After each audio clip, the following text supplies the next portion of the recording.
હવે આજે આપણે વાત કરીએ મશીન મિક્સિંગની. આગલા લેક્ચરમાં આપણે વાત કરી હતી હેન્ડ મિક્સિંગ વિશે વાત કરી હતી.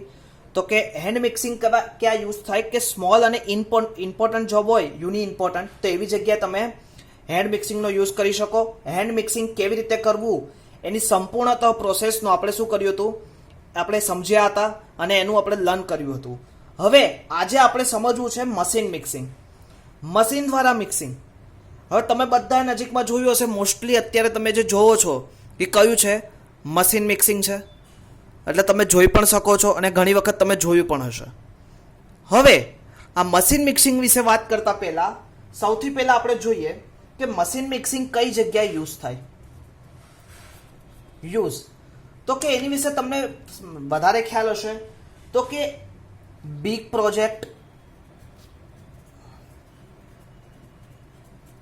પ્રોજેક્ટમાં કે જ્યાં large quantity, big project where large quantity of concrete is required. કે એવી જગ્યા કે જ્યાં મારે વધારે પ્રમાણમાં, વધારે માત્રામાં કોન્ક્રીટની જરૂર પડતી હોય. હવે machine mixing is not only efficient but also economical. એક વસ્તુ આ ખાસ સમજવા જેવી છે કે મશીન મિક્સિંગ, આપણે બધા કેમ મશીન મિક્સિંગ યુઝ કરીએ છીએ, તો કે machine mixing is not only efficient, કે ખાલી એફિશિયન્ટ માટે જ નહીં, બટ ઓલ્સો ઇકોનોમિકલ પર્પઝથી પણ આપણે મશીન મિક્સિંગ કરીએ છીએ. તો કે યુઝીસ આપણે જોયું તો કે યુઝ કર્યું છે બિગ પ્રોજેક્ટ માટે, લાર્જ ક્વોન્ટિટી કોન્ક્રીટની જ્યાં જરૂર હોય એવી જગ્યાએ. મશીન મિક્સિંગ ખાલી એફિશિયન્ટ મટીરિયલ માટે જ નથી, પરંતુ સસ્તામાં બી સસ્તું પણ પડે છે, ઇકોનોમિકલ બી થાય છે. તો એની માટે આપણે મશીન મિક્સિંગ યુઝ કરીએ. હવે આપણા માઇન્ડમાં ક્લિયર થાય તો કે મશીન મિક્સિંગ હોય પણ મશીન મિક્સિંગના પણ પ્રકાર છે. તો એની વિશે આજે આપણે ડિટેલ ચર્ચા કરવી છે. તો કે machine mixer classification of machine mixing. તો કે મશીન મિક્સિંગ ક્લાસિફાઈડ એઝ, તો ક્લાસિફાઈ કરીએ તો કે ક્લાસિફાઈ મોસ્ટલી 3 રીતે થાય છે. તો કે એને સમજીએ. તો કે પહેલું, according to operating condition. According to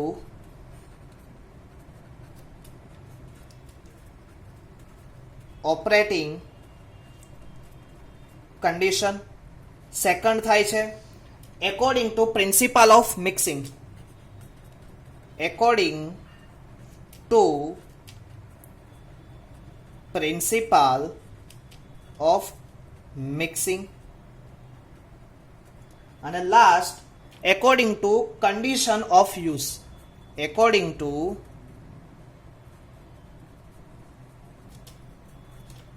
condition to use. હવે સમજો પહેલું એકોર્ડિંગ ટુ ઓપરેશન. હવે તમે બધાએ જાણ્યું હશે ઓપરેશન એટલે કે according to operation, operating condition, કે એને કેવી રીતે ઓપરેટ કરવું. તો કે એની લીધે પણ એના મશીનના પ્રકાર પડશે. According to principle of mixing, કેવું મિક્સિંગ કરવું છે. અને according to condition to use, કે કઈ કન્ડિશનમાં તમારે યુઝ કરવું છે. તો આ મેઇનલી એના 3 ટાઈપ્સ છે.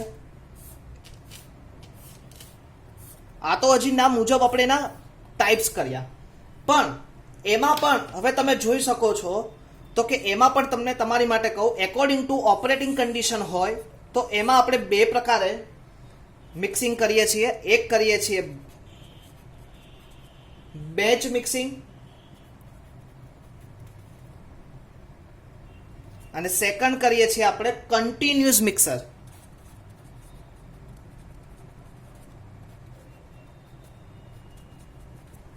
અને એ જ જગ્યાએ આપણે એકોર્ડિંગ ટુ પ્રિન્સિપલ ઓફ મિક્સિંગમાં આપણે બીજા 2 રીતે કરી શકીએ. તો એક ગ્રેવિટી ટાઈપ અને second forced mixing, type with forced mixing.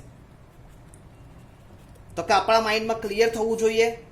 તો કે એકોર્ડિંગ ટુ ઓપરેટિંગ કન્ડિશનને લીધે આપણે બે મિક્સિંગ કર્યા, બેચ મિક્સિંગ અને કન્ટિન્યુઅસ મિક્સિંગ. પ્રિન્સિપલ ઓફ મિક્સિંગને આધારે આપણે બીજા બે કર્યા, ગ્રેવિટી ટાઈપ અને ફોર્સ મિક્સિંગ. અને એકોર્ડિંગ ટુ કન્ડિશનને લીધે આપણે બીજા બે રીતે કરી શકીએ. તો એક stationary concrete mixer,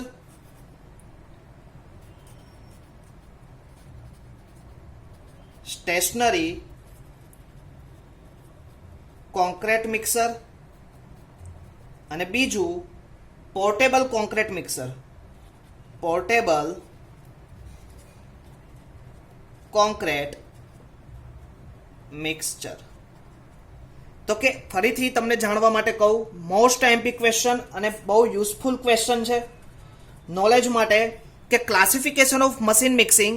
classification of machine mixing is a 3 types according to operating condition, according to principle of mixing અને according to condition to use. તો કે આ રીતે એના 3 ટાઈપ્સ પડે. હવે એકોર્ડિંગ ટુ ઓપરેટિંગ કન્ડિશનમાં એના બીજા બે પ્રકાર પડે છે, bench mixer, continuous mixer. According to principle of મિક્સિંગને આધારે એના બીજા બે પ્રકાર, ગ્રેવિટી ટાઈપ, ફોર્સ્ડ મિક્સિંગ. અને according to condition to use, કે કઈ કન્ડિશનમાં આપણે યુઝ કરવું છે એના આધારે એના બીજા બે પ્રકાર પડે, સ્ટેશનરી કોન્ક્રીટ મિક્સર અને પોર્ટેબલ કોન્ક્રીટ મિક્સર. ક્લિયર? તો કે અહીંયા સુધી આપણે ક્લિયર કે ક્લાસિફિકેશન ઓફ મશીન મિક્સિંગ.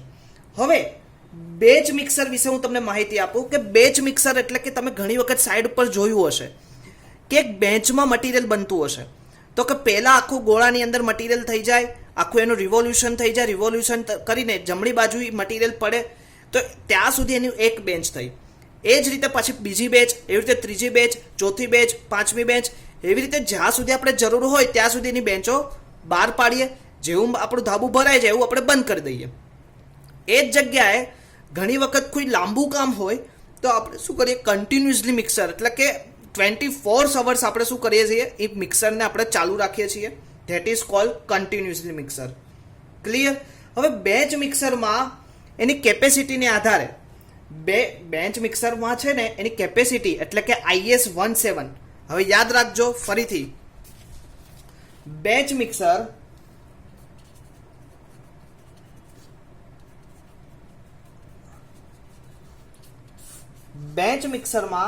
સામાન્ય રીતે બે પ્રકારના આપણે મિક્સર જોઈએ મોસ્ટલી. કઈ રીતે? તો કે એકોર્ડિંગ ટુ ઓપરેટિંગ કન્ડિશનને આધારે બેન્ચ મિક્સર. બેન્ચ મિક્સર એટલે કે જે એક બેન્ચમાં કોન્ક્રીટ આપે, અને કન્ટિન્યુઅસલી મિક્સર એટલે કે શું કરે, જે પ્લાન્ટ ચાલે ત્યાં સુધી સતત રીતે આપણને કોન્ક્રીટ આપે. હવે બેન્ચ મિક્સરના IS 1791 1968 ના મુજબ એઝ પર IS 1791 1968 પરથી આ બેચ મિક્સરના આપણે 3 ટાઈપ્સ પાડીએ છીએ, ડિવાઇડેડ ઇન્ટુ 3 ટાઈપ્સ. તો કે પહેલું ટિલ્ટિંગ ટાઈપ્સ, બીજું non ટિલ્ટિંગ types,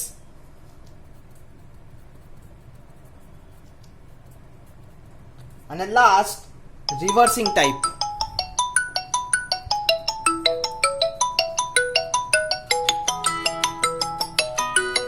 reversing type. Clear? હવે ટિલ્ટિંગ ટાઈપમાં શું થશે કે જે બી બેન્ચ હશે ટિલ્ટ થશે, મશીન જે હશે ટિલ્ટ થશે. બેચિંગ અને નોન ટિલ્ટિંગ અને રિવર્સિંગ ટાઈપ.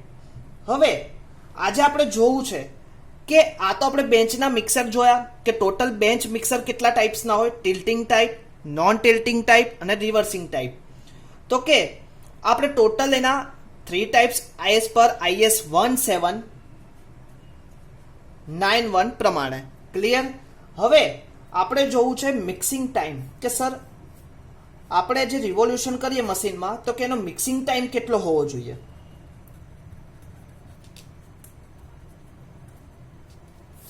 તો કે મિક્સિંગ ટાઈમ જનરલી કેટલો હોવો જોઈએ કે 50 to 20 રિવોલ્યુશન પર મિનિટ. કેટલું હોવું જોઈએ? 15 to 20 રિવોલ્યુશન પર મિનિટ. હવે સાઈડ ઉપર મિક્સિંગ ટાઈમ ઘટાડવા ઘણી વખત આપણે શું કરીએ, મિક્સરની ઝડપ ખૂબ જ વધારી રાખવામાં આવે કે જેનાથી કોન્ક્રીટની શું થાય, સ્ટ્રેન્થમાં શું થાય, ઘટાડો થાય છે. અને બીજી બાજુ જો કોન્ક્રીટને વધારે સમય માટે મિક્સ કરવામાં આવે તો આઉટપુટ શું થાય, ઓછું મળે. એટલે કે ઓલા જે ધાબુ ભરવા વાળાને શું પડે, મોંઘું પડે. એટલે આપણે આ તો શું કર્યું, 50 to 20 રિવોલ્યુશન પર મિનિટ આ તો આપણે જરૂરી છે, પણ આપણે એઝ પર સાઈડ ઉપર શું કરીએ છીએ, એક 1 to 2 મિનિટ માટે આપણે શું કરીએ છીએ, મિક્સિંગ કરીએ છીએ. 1 to 2 મિનિટ. પણ આ તો બી ઘણું બધું કહેવાય. પણ ત્યાં તો આપણે તમે જોતા હોય ધાબુ ભરાતું હોય ત્યારે 1 to 2 મિનિટ બી ના હોય, ઓનલી ફોર 30 to 40 સેકન્ડમાં આપણે શું કરીએ છીએ, એનું રિવોલ્યુટ કરી દઈએ છીએ. તો કે આ વસ્તુ એક જોવા જેવી છે. એક સાઇડ એન્જિનિયર તરીકે ફ્યુચરમાં તમે બધા સાઇડ એન્જિનિયર તરીકે કામ કરવાના છો, તો એ જગ્યાએ આ વસ્તુ ખૂબ જ ઇમ્પોર્ટન્ટ છે. આ વસ્તુનું માર્કિંગ કરવું ખૂબ જ અગત્યનું છે. તો ખાસ વિદ્યાર્થી મિત્રો, આજે આપણે ફરીથી આગળના જે લેક્ચરો શીખવાડ્યા એનું ફરીથી એક વખત ચર્ચા કરી દઉં. તો કે સ્ટાર્ટિંગમાં મેં તમને શીખવાડ્યું હતું કોન્ક્રીટ ટેકનોલોજીમાં relation workability and strength of concrete વિશે આગળના લેક્ચરમાં વાત કરી હતી. પછી મેથડ્સ ઓફ મિક્સિંગ ઓફ કોન્ક્રીટની વાત કરી હતી. મેથડ્સ ઓફ મિક્સિંગ ઓફ કોન્ક્રીટની બે રીતે આપણે વાત કરી હતી, હેન્ડ મિક્સિંગ, મશીન મિક્સિંગ. ત્યાર પછી આપણે હેન્ડ મિક્સિંગની વાત કરી હતી. તો કે હેન્ડ મિક્સિંગમાં આપણે for small and unimportant job માટે યુઝ કરીએ. યુઝિંગ આપણે શું કરીએ, પાવડરનો ઉપયોગ કરીએ. 10% more cement to use. Layer કેવું હોવું જોઈએ, ઇમ્પરવિયસ હોવું જોઈએ. બે રીતના લેયર તમે બનાવી શકો, brick layer, steel sheet layer. હવે એની સાઇઝ કેવી હોવી જોઈએ, 2 metre wide, 3.5 metre long. Mixing પ્રોસેસમાં તમે જોયું હતું તો કે સિમેન્ટ અને સેન્ડને પહેલા મિક્સ કરવા, એકરૂપતા આવે, ત્યાર પછી તમે શું કરો, એગ્રીગેટને મિક્સ કરો અને એગ્રીગેટને ફરીથી એ લોકોને ત્રણેયને મિક્સ કરવા. ત્યાર પછી એક ચટ્ટો બનાવો અને ચટ્ટાની વચ્ચેની બાજુમાં હોલો, એક ચટ્ટાની ચારે બાજુ એકબીજા પાળ બનાવો અને પાળની વચ્ચેની જગ્યાએ શું કરો, તમે વોટર ફિલઅપ કરો અને ત્યાર પછી ફરીથી ચારે બાજુથી થોડી થોડી રીતે કોન્ક્રીટને શું કરો, વચ્ચે લાવો અને એનું પ્રોપર મિક્સ કરો. તો આ રીતે જે મિક્સિંગ થશે that is called hand mixing. હવે હેન્ડ મિક્સિંગમાં તમને મેં વાત કરી હતી કે ઇનસફિશિયન્ટ છે, સફિશિયન્ટ નથી, એટલે 10% વધારે સિમેન્ટનો યુઝ કરવો પડે. એની સામે આપણે જોયું મશીન મિક્સિંગ. હવે મશીન મિક્સિંગ છે બિગ પ્રોજેક્ટ કે જ્યાં લાર્જ ક્વોન્ટિટીમાં કોન્ક્રીટની જરૂર હોય એવી જગ્યાએ તમે યુઝ કરી શકો છો. Machine mix is not only efficient but also કેવું છે, economical. Classification of machine mixing એને આપણે 3 રીતે ડિવાઈડ કર્યા, according to operating condition, according to principle of mixing, according to condition to use. હવે એકોર્ડિંગ ટુ ઓપરેટિંગ કન્ડિશનમાં આપણે એને બે રીતે ડિવાઈડ કર્યા, bench mixer, continuous mixer. According to principle of મિક્સિંગને આધારે આપણે એના બે રીતે મેઝર કર્યા, gravity type, force mixing. According to condition to યુઝને લીધે આપણે બીજા બે રીતે આપણે એનું ડિવાઈડ કર્યા, stationary concrete mixture, portable concrete mixture. Clear? હવે બેન્ચ મિક્સરને આધારે ફરીથી એને આપણે 3 ભાગમાં ડિવાઈડ કર્યા, tilting type, non tilting type અને રિવર્સિંગ ટાઈપ. તો કે આ રીતે આપણે બેન્ચ મિક્સર વિશે બી વાત કરી. હવે માઇન્ડમાં ક્વેશ્ચન થાય કે આપણે જે મિક્સિંગ આપણે માટે જે મશીન યુઝ કરીએ છીએ એ મશીન તમે બધાએ જોયું છે, સર્ક્યુલર વેમાં શું કરતું હોય છે, મૂવ થતું હોય છે, એટલે રિવોલ્યુટ થતું હોય. તો કે આપણે કોન્ક્રીટની અંદર મિક્સ કર્યા પછી 50 to 20 રિવોલ્યુશન પર મિનિટ ચાલવું જોઈએ. પણ ઓન સાઈડ એવું થઈ શકવું એવું શક્ય નથી. એટલે કે ઓન સાઈડ થઈ શકવું એવું શક્ય નથી કેમ કે ત્યાં આપણે શું ઘણા વધારે માત્રામાં કરવાનું હોય છે, એટલે ટાઈમ શું જાય, વધારે જાય. એટલે ટાઈમને બચાવવા આપણે શું કરીએ છીએ, ઓછા સમયમાં વધારે કોન્ક્રીટિંગ કેમ થાય એનું આપણે જોતા હોઈએ છીએ. પણ એઝ પર મેં તમને વાત કરી સાઇટ સુપરવિઝન તરીકે એઝ પર આપણી એન્જિનિયરિંગની જવાબદારી છે, તો 1 to 2 મિનિટ સુધી શું કરવું પડે, આપણે એને રિવોલ્યુશન થાય એવું કરવું પડે. તો તે સાથે મિત્રો આજે આપણે મિક્સિંગ વિશે ડિટેલમાં ચર્ચા કરી. તો ફરીથી આપણે નેક્સ્ટ લેક્ચરમાં આવશું, ત્યારે હજી પણ આપણે આવી રીતે પ્રેક્ટિકલ વેમાં આગળ વધશું.